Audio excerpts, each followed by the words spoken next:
What if Christianity is simply a way of paying attention? After all the beliefs, after all the pomp and circumstance and the great cathedrals are stripped away, after all of the behaviors and the admonitions to avoid certain behaviors are taken aside, what if Christianity is primarily a way of paying attention? I've been thinking a great deal about attention in these days. To what do we pay attention? How do we pay attention? When his disciples ask him how to pray, Jesus says, when you pray, don't worry about the big words. Don't worry about doing it in public. Prayer for Jesus is a profoundly personal act. Jesus says, shut the door. Go into your inner room. God will hear you in secret. Jesus is worried less about what the world thinks of us and more about whether we know ourselves, whether we're able to pay attention to the inner voice inside of us. For Jesus, attention also always has to do with the neighbor. In Matthew's gospel, again, there's a dialogue toward the end of Jesus' ministry, and Jesus promises disciples that they will see him. And he says, whenever you visit those who are in prison, whenever you care for the sick, whenever you feed the hungry, that which you do to the least of these, my sisters, my brothers, my siblings, you do to me. Jesus invites us to pay attention to our neighbor.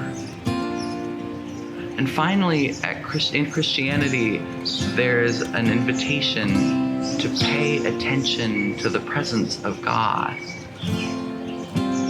We hear it from St. Paul, which may surprise some of you because I know that there are many people that want to let go of most everything Paul says.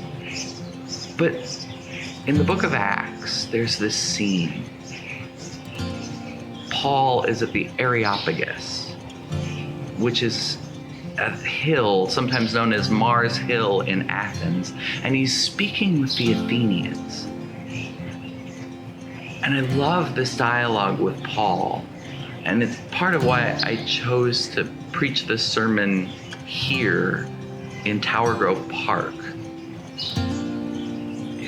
I love living in St. Louis, and one of the things I love most about St. Louis is Tower Grove Park, and particularly the farmers market in Tower Grove Park.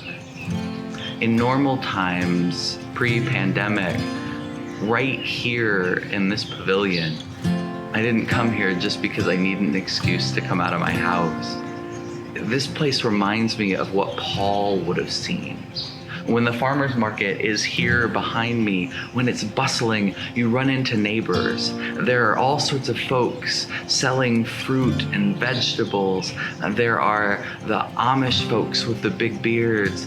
There's the African-American woman with the long gray dreadlocks selling flowers. And it's tight and it's busy, and you meet neighbors and neighbors' kids and neighbors' dogs. I regularly run into folks from church here in Tower Grove Park. But the part of the market that makes me think of St. Paul is the yoga circle. Back there, beyond the trees, beyond where the stalls meet, in normal times, during the farmers market, the largest gathering of St. Louisans doing yoga happens. A big circle, sometimes with 100+ people, all are there in the grass doing yoga. Christianity and yoga have had a bit of a contentious relationship in the public sphere. And it might surprise some of you that as a Christian pastor, I have a great deal of affection for yoga. I think yoga is something that everybody ought to be practicing. It's not just because it's given me a new relationship with my back, though it has. Yoga for me forces me to slow down, to pay attention to my body, to pay attention to my breathing. And the contention that's happened between yoga and Christianity mostly has to do with whether it's okay for Christians to practice yoga. St. Paul has a word in the midst of this. You see, St. Paul in Athens, up there on the Areopagus, just beyond the busy marketplace, where neighbors are selling fruits and vegetables and running into each other there in the public square, just beyond the marketplace, Paul has come up to the Areopagus, to the hill where the philosophers debate. And Paul says something really surprising there. He notices the Athenians. He has paid attention to the Athenians, and he says, I noticed that you are very religious, for I saw that you have a temple dedicated to an unknown God. That which the Athenians say is unknown, we claim as known. And then Paul quotes a pagan poet and says, God is the one in whom we live and move and have our being. Paul doesn't think that he needs to bring God to Athens. Paul doesn't think that Christianity imports a new God into the life of a city. For Paul, Christianity is a way of paying attention to God, who is already there, already in the poetry of a society, already in the debates, already there in the marketplace. Paul says, that which you worship as unknown, we claim to know. And Paul invites the Athenians to pay attention to the God in whom we live and move and have our being.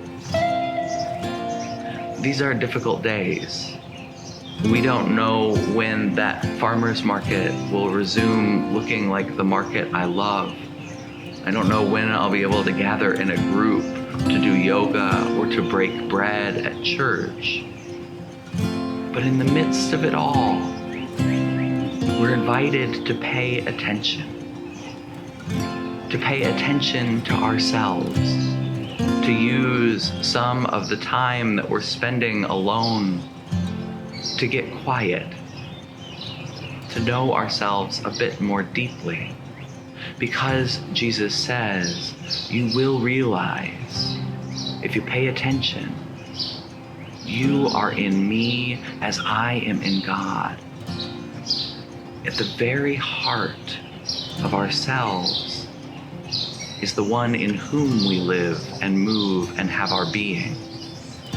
I'm not going to say that's easy. I'm grateful for the contemplative teacher Thomas Keating, who said that every time you're trying to be quiet, you're trying to center yourself in prayer, and you find yourself distracted, greet that as an invitation to return to God. It takes practice to greet distraction as an invitation to return to God. But in these days, we're invited to pay attention to ourselves. In these days, our neighbors need our attention. In these days, we need to pay attention to the hunger that is growing around us. We need to pay attention to the rights of those who are excluded. I'm grateful to be part of a Christian community that takes partnership with the vulnerable really seriously. Our partners at Cristosal in El Salvador are in the midst of fights to make sure that their governments of Central America do not ignore the human rights of the people who are suffering, even in the midst of a pandemic. And finally, we're invited in these times to pay attention to God. Jesus, when he was asked, what is the greatest commandment? said, "Love the Lord your God with all your heart, with all your mind, with all your strength, and love your neighbor as yourself." You can't love anyone to whom you have not paid attention. Love requires attention.